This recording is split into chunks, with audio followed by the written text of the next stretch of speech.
The following program is a special presentation of the Atlanta Board of Education.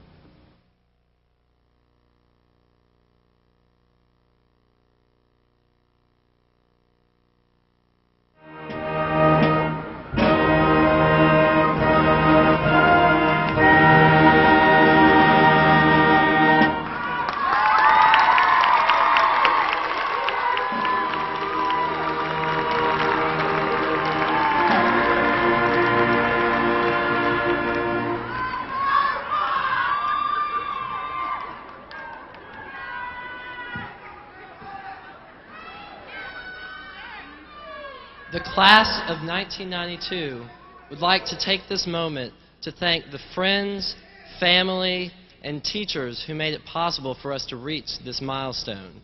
As we go into the future, we realize that we face many challenges. However, the Grady experience has taught us, by being in the Grady family, that we must face our challenges together. Martin Luther King Jr. said, "This call for a worldwide fellowship that lifts neighborly concern beyond one's tribe, race, class, and nation is in reality a call for an all-embracing and unconditional love for man. This often misunderstood and misinterpreted concept has now become an absolute necessity for the survival of man. When I speak of love, I speak of that force which all great religions of the world have seen as the supreme unifying principle of life. Love is the key that unlocks the door to ultimate reality." Thank you.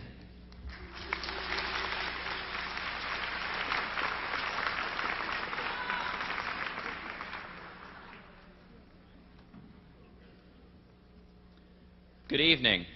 Before I start, I would like to recognize Dr. Murray, all board members present, and all the Grady faculty here tonight. I would also like to recognize the friends, family, and relatives who came to this graduation, and most importantly, the class of 1992.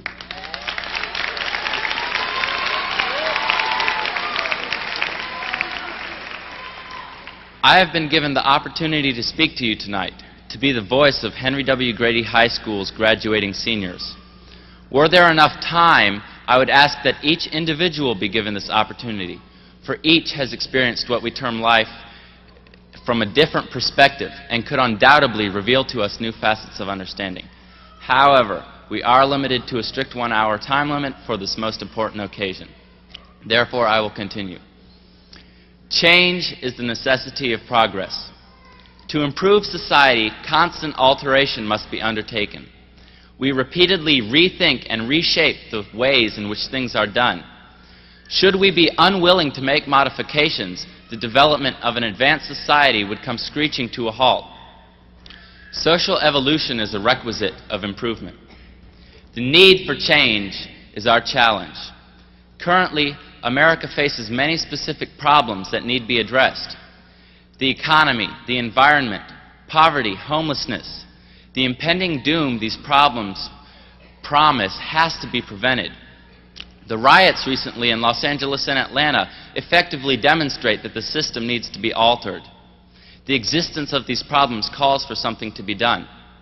However, all is not lost. The ability to change the world around us is what we possess. This is what these past 12 years in high school have been all about. Education is the key to solving existing problems. English, to persuade and move the masses, to communicate and exchange ideas. Math, to address such areas as population growth and the economy. Science, to introduce new inventions and technology. Social studies, to understand different cultures and ideologies. And most importantly, the wisdom to use this knowledge properly and effectively. We have watched, listened, and learned, and now we must apply this knowledge for the benefit of society. The responsibility of change is now ours. We have to care. We have to bear the burden. I say there is no one worse than he or she who would complain, yet not be willing to lend hands and a mind in an effort to make changes. What might the world be like if Susan B. Anthony had not stood up and fought for women's suffrage? What might America be like today if Dr. Martin Luther King had not had the courage, concern, and sense of responsibility to stand up and say, wait a minute, something's wrong here, I'm going to do something about it. It's our turn now. The phrase, future leaders of America, has often been used to describe us as we've grown up. Well, the future is now. This is our day. This is our opportunity to make a difference. Why? Because change is the necessity of progress. Thank you.